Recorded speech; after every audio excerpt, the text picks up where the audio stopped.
Hard to look away, isn't it?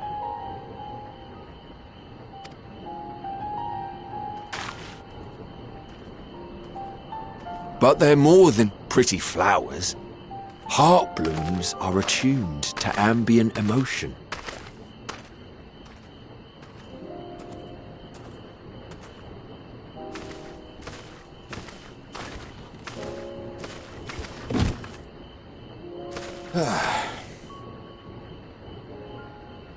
You don't seem convinced, but believe me, it's true.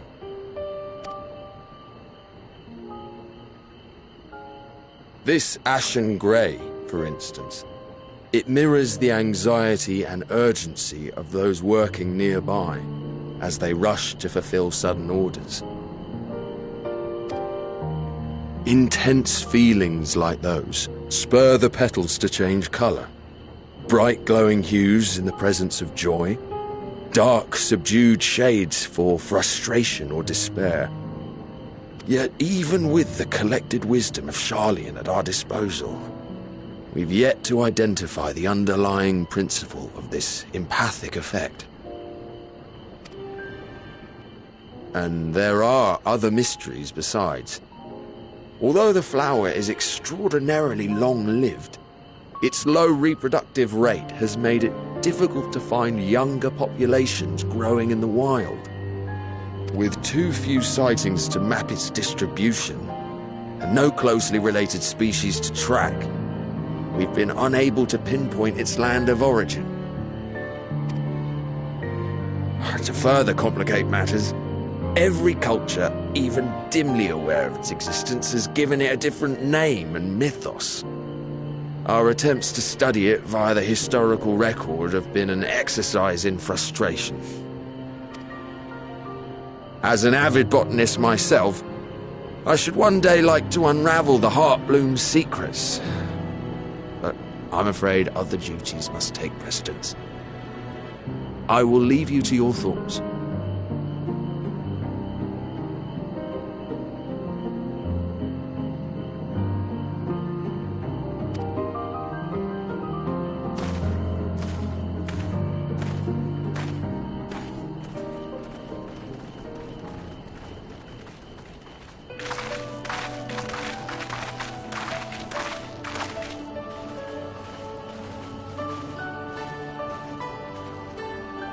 Have you learned aught of interest?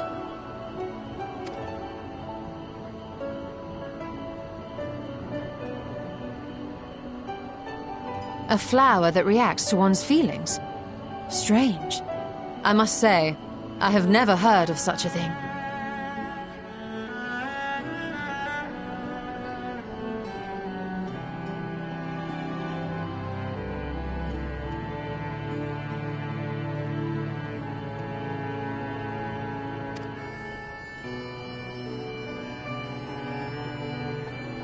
This is all very fascinating, but as it stands, we've failed to gain any significant insight into the Forum's undertaking.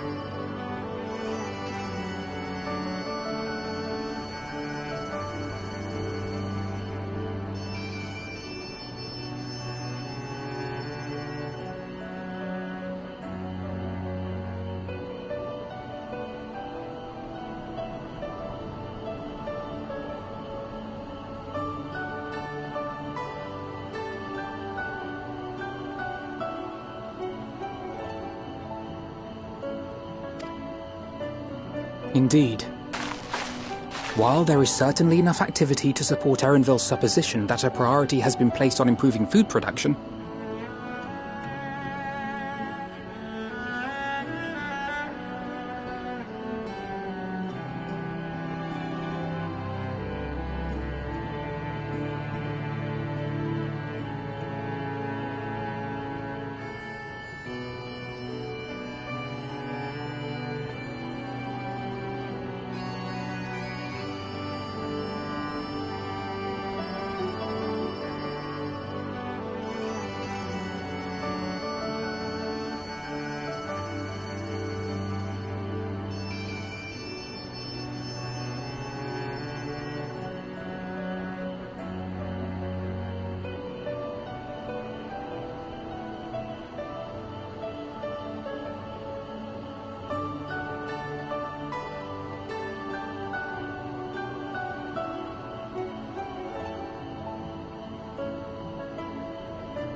Unfortunately for our investigation, these workers were never informed as to how their duties serve the master plan.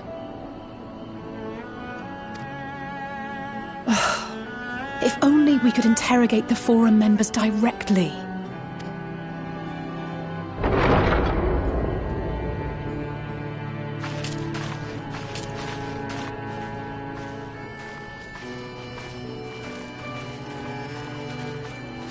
Isn't that the entrance to the Archaeum?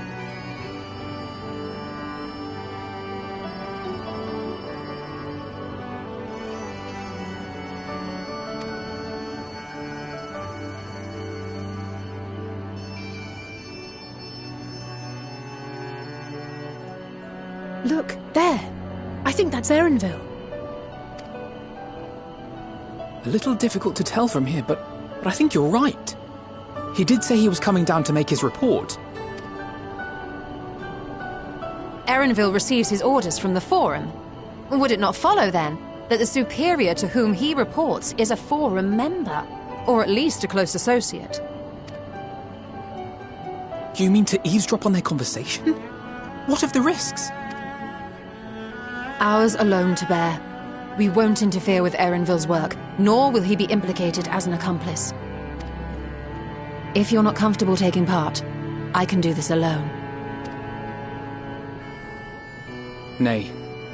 I said myself that I wished to know Father's intentions. And no answers will be forthcoming should we simply ask nicely. We can apologize later, should it come to it. Right now, we need every crumb of information we can get our hands on. Consequences be damned. It might be best if you came along as well. In fact, we should all...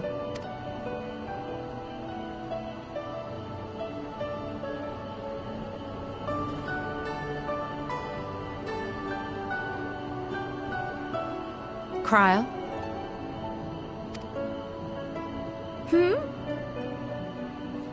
Oh, yes.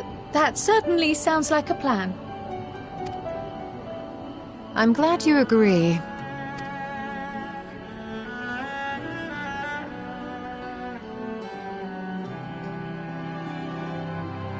Quickly! Erenville is on the move. We need to get closer before we lose him.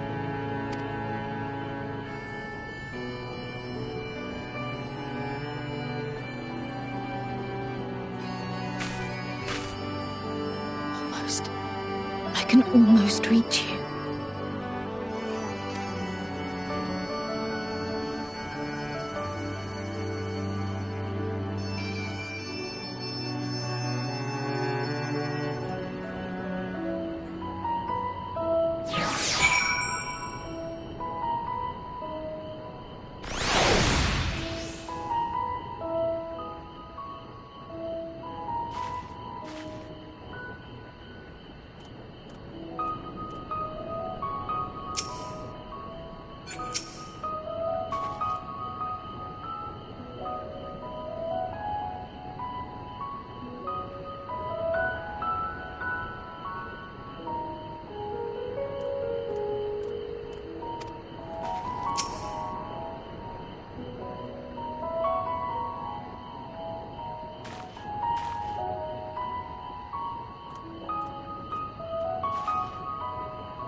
I trust you will find your compensation to be more than satisfactory. We wish to make clear that we are pleased with the efficiency and thoroughness of your work.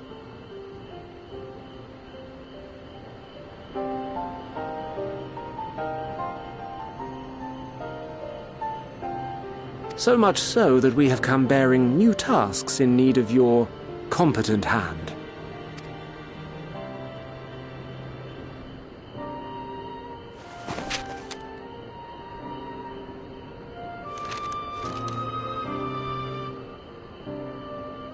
Another lengthy list. If I may speak frankly, the Gleaners have been pushed to the point of collapse by your unending demands.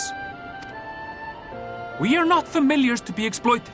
We are Charlean scholars, and we deserve an explanation for this unseemly treatment. What warrants such urgency?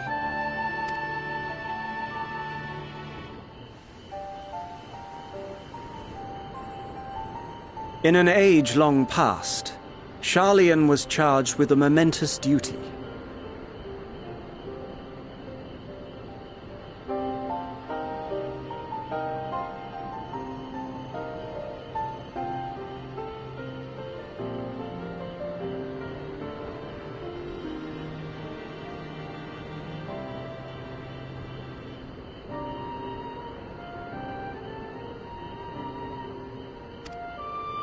And now that word of the final days hangs heavy in the air, the time has come for us to fulfill that charge.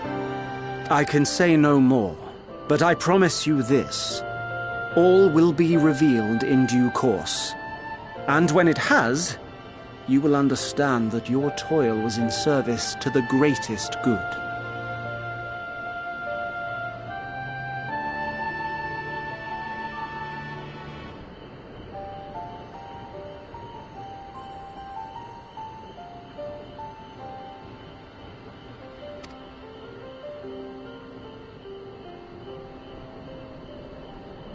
Then I will do your bidding. For now. But unless you wish the Gleaners to rise up in protest, I advise you to offer tangible improvements for our working conditions. Your promised revelation does nothing to address present circumstances. A fair point. Your concerns will be conveyed to the Forum.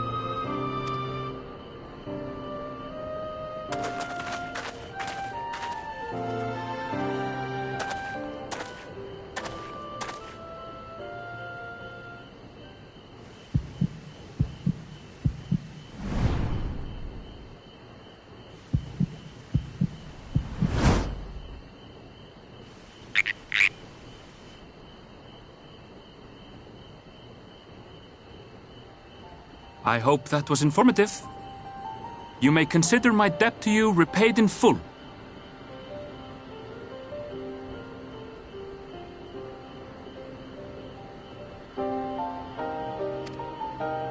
While I do have my reservations about the Forum, I want to believe that they have our best interests at heart. Which is why I'm reassured that you're busy sniffing out the truth of things. We can ill afford to place all our eggs in one basket, this master plan of theirs, without first understanding the risks involved.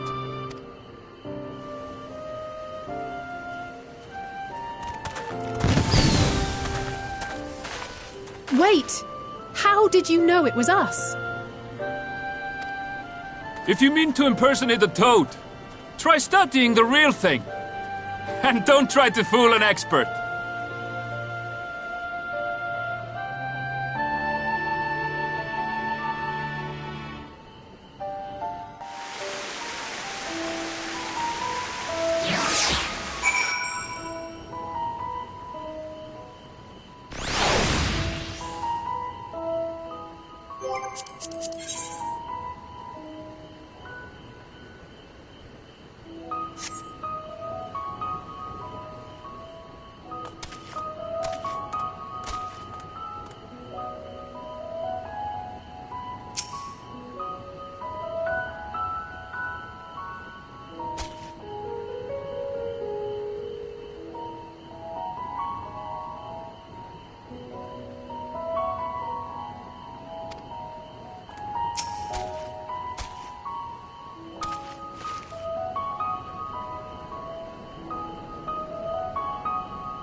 you. The spell will keep it from wilting. She said you would need it for the journey ahead.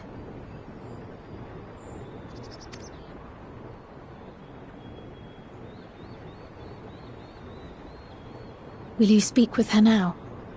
I cannot hope to match Minfilia's clarity, of course, but...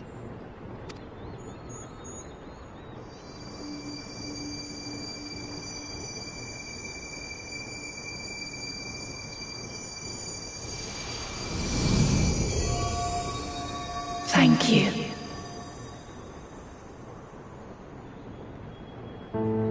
Do not worry. She has lent me her body for only a moment.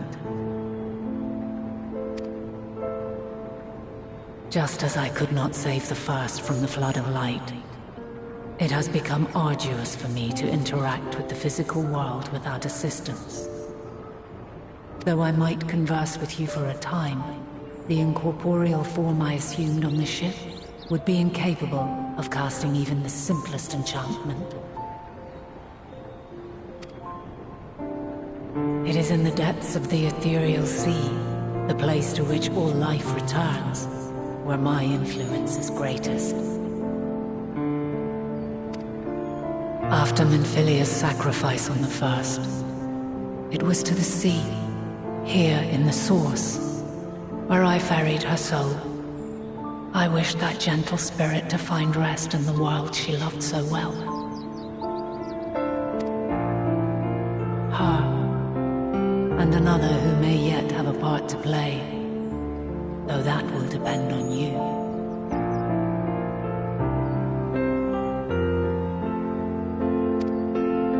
Take the flower, walk free, for you are free, to go where you wish, to believe what you will.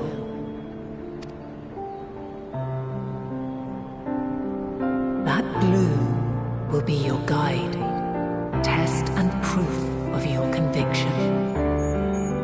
In darkness, seek joy, surrender not to sadness, and see beyond despair. Walk free, and bear the light for others to follow. Together, raise it aloft and let it shine, till the end, blinding and radiant.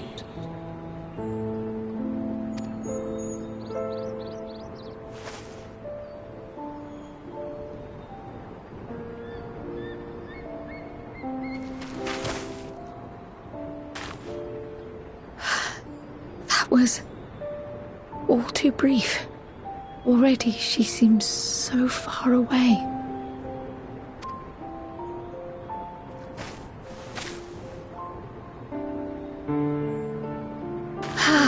My apologies if I startled you. Ever since we began our descent into Labyrinthos, I had sensed another's will, straining to reach out. Even with my particular talents, though, I was unable to make a connection at first. So weak and tenuous it was.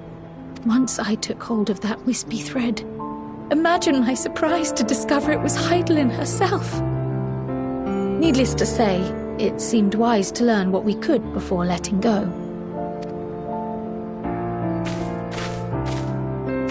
Her answers were more cryptic than I would have liked, but at least she left us with a guide of sorts, that unusual flower.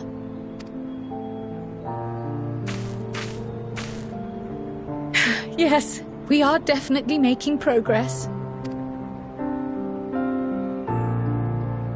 You can't be serious! We've done nothing wrong!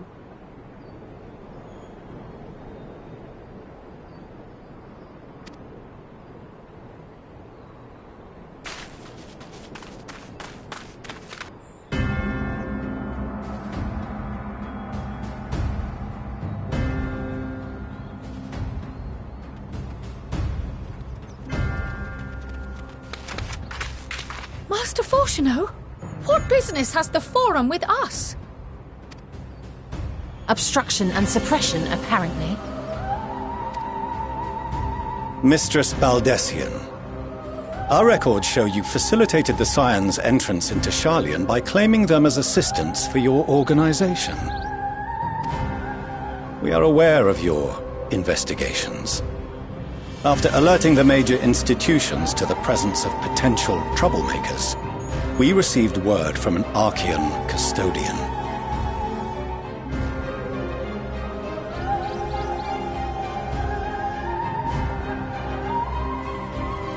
A group operating under the auspices of the students, skulking about Labyrinthos and engaging in clandestine behavior. Clandestine? We may not have entered Charlian as scions, but we did naught to conceal our identities. Our only purpose in this city is to seek the truth. I can think of no reason why our actions should warrant the Forum's intervention. It is not our way to discourage the pursuit of knowledge, but the timing of such pursuits must be considered, not to mention their potential impact. With the world in chaos, we, the true caretakers of wisdom, have committed ourselves to an undertaking that demands the utmost discretion. And we will not risk its success by turning a blind eye to disruptive foreign elements in our midst.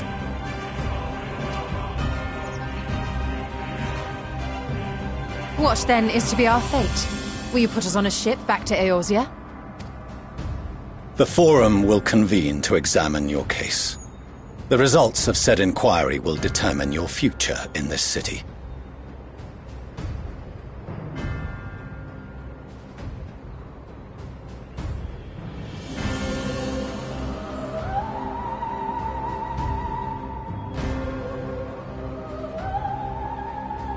As for your absent companion, he has already been detained. Grah! But why? Is reading a crime now, too? Reading is encouraged, celebrated even. Not, however, of the volumes shelved in the restricted section of the library.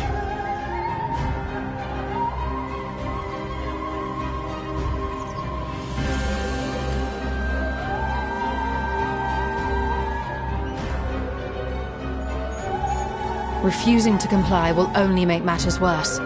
Let us instead treat this as an opportunity to open a dialogue with the Forum.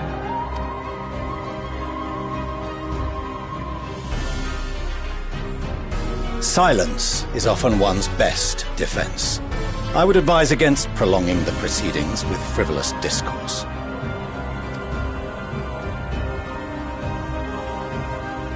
But enough.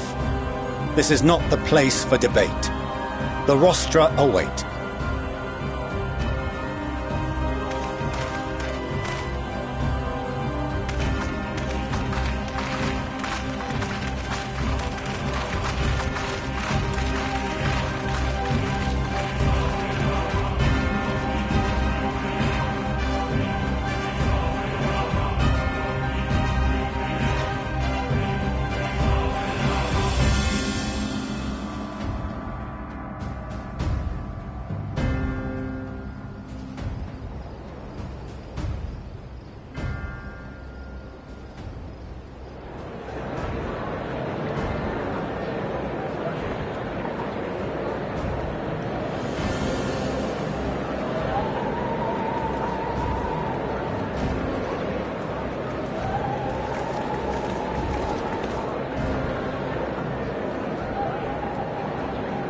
Forgive me. I was careless. We would have been detained regardless. This way, at least, we managed to stay together. I trust your time within the Forbidden Archives was well spent.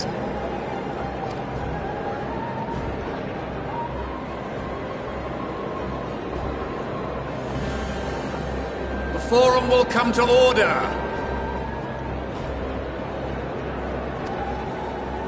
This inquiry is now in session. As Speaker-elect, I will be presiding over the day's proceedings. Master Fortuner, would you be so kind as to restate the matter which compelled you to summon your colleagues with such urgency? As you are all aware, we recently denied Eorzea's request for Sharlayan assistance. Since then, certain individuals dissatisfied with our decision have taken it upon themselves to interfere with our work. They entered our nation masquerading as associates of the students of Baldessian. But these malcontents are better known as the Scions of the Seventh Dawn. These militants wield influence with both the Eorzean and Eastern alliances, and are inextricably involved with the crises presently afflicting the world at large. Loose in our city, these warmongers sought to meddle with and expose matters of state secret. What are they, if not a dire threat to be expelled?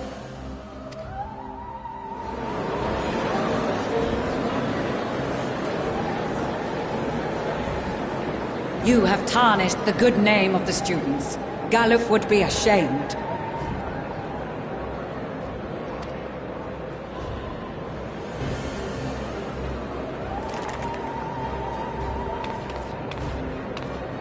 Galuf Baldessian was never one to forsake his fellow man.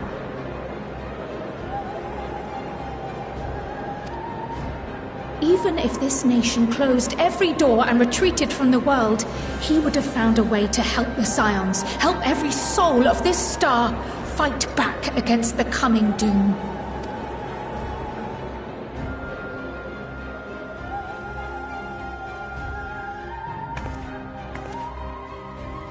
A terrible enemy stands poised to lay waste to all we hold dear. In the face of such madness, Eorzea reached out to Sharlayan, a respected ally, in the hopes of forming a united front. Was your curt dismissal truly the best you could offer? Or are you so preoccupied with your momentous duty of an age-long past that even the end of the world is unworthy of your attention?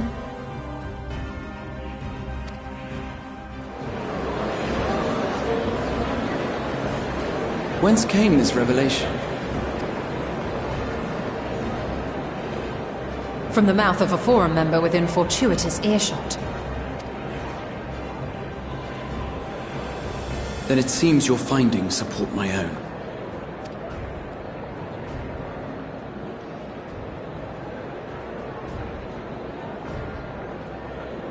The reason I visited the restricted shelves was to study records of the Forum's policy-making process, to better understand the historical trends underlying their most major decisions.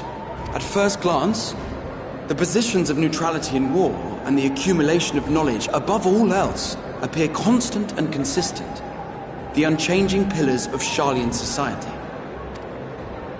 And once upon a time, I might have left it at that. These days, however, I am more attuned to the subtleties of governance, and so I noticed something odd.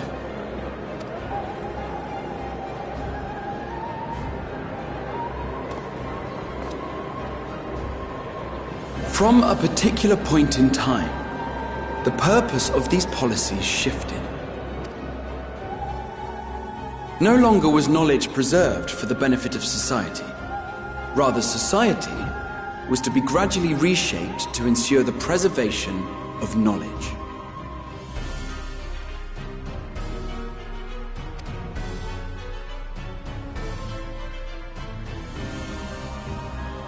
The most conspicuous and telling change was the one which befell Labyrinthos. Once little more than an oversized storehouse, an enormous allocation of funds saw it transformed into an advanced research and archival facility. I also discovered a fascinating account on the finances of our Dravanian colony. The settlement attracted students from far and wide, and the connections and tuition fees thus acquired were funneled into further improvements for the archives. Now, there is no question that our nation's progress is tied to the acquisition of wisdom. Nevertheless, the vast resources diverted for this purpose borders on the obscene.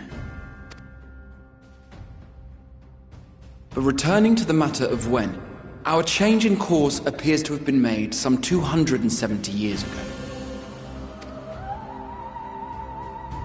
The very same period when Sharlayan scholars in the hinterlands began a formal study of the ethereal sea.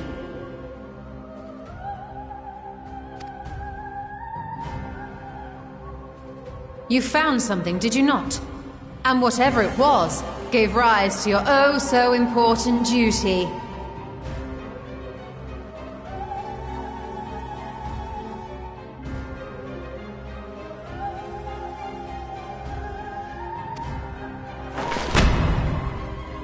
Mind your tongue, Archon.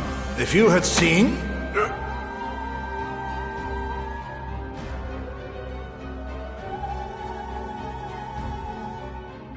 Yes. We are bound by a duty we cannot ignore.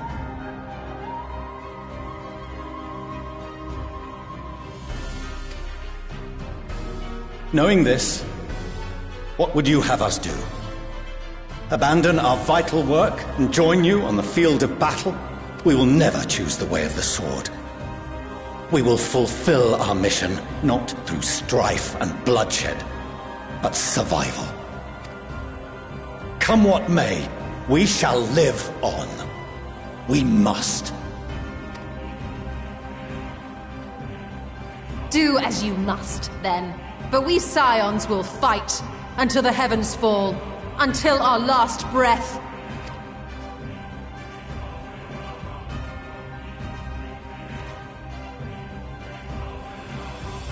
Such misguided zeal.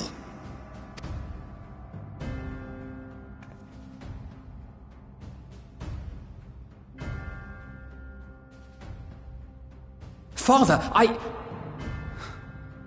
Master Fortuno, I fail to understand the stance you have elected to take. But by the same token, I have yet to find a compelling argument to counter the challenge you put to us in Gridania. Still, in the midst of my uncertainty, I must trust in myself to do what is right, as others have chosen to trust in me.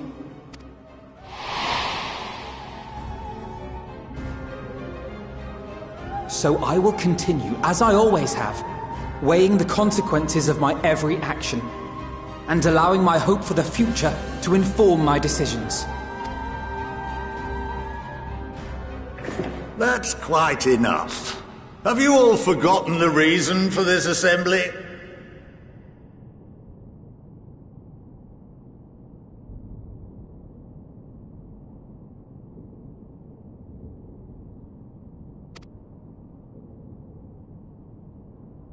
Skolok Monteshane.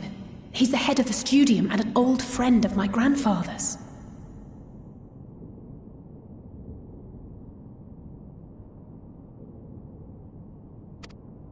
Honestly, every discussion devolves into some interminable debate. Terrible habit. Let's return to the topic at hand, By their own admission, these Scions have resolved to fight alongside the Eorzean nations against the doom which swift approaches. But there exists no evidence of an attempt to incite our citizens to do the same.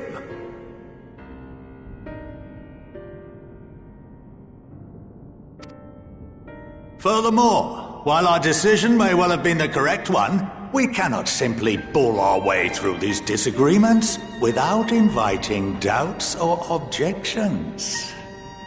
Put yourselves in their place. Who among you would leave a tome unopened if an elder forbid you read it with no reason given? Now, if we're to quell further discontent, then we must conclude this matter with a fair and even hand.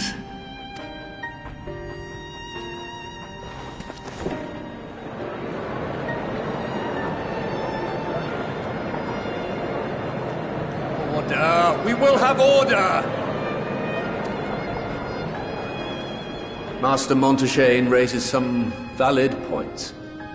Keeping such concerns in mind, I propose we enforce the following measures.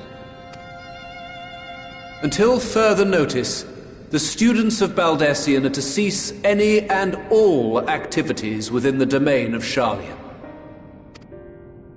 You will also refrain from any further investigation into the Forum's decisions and duties.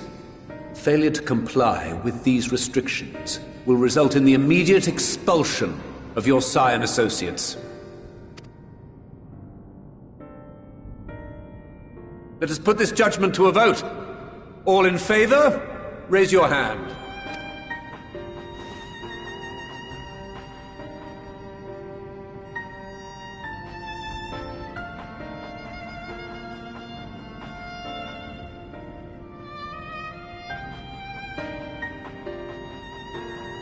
I count 51 for and 48 against. The proposal is passed.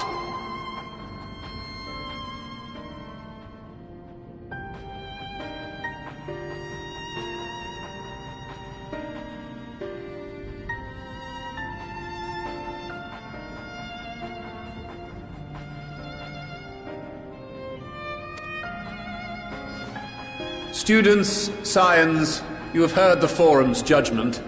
Pray abide by it, or face the consequences.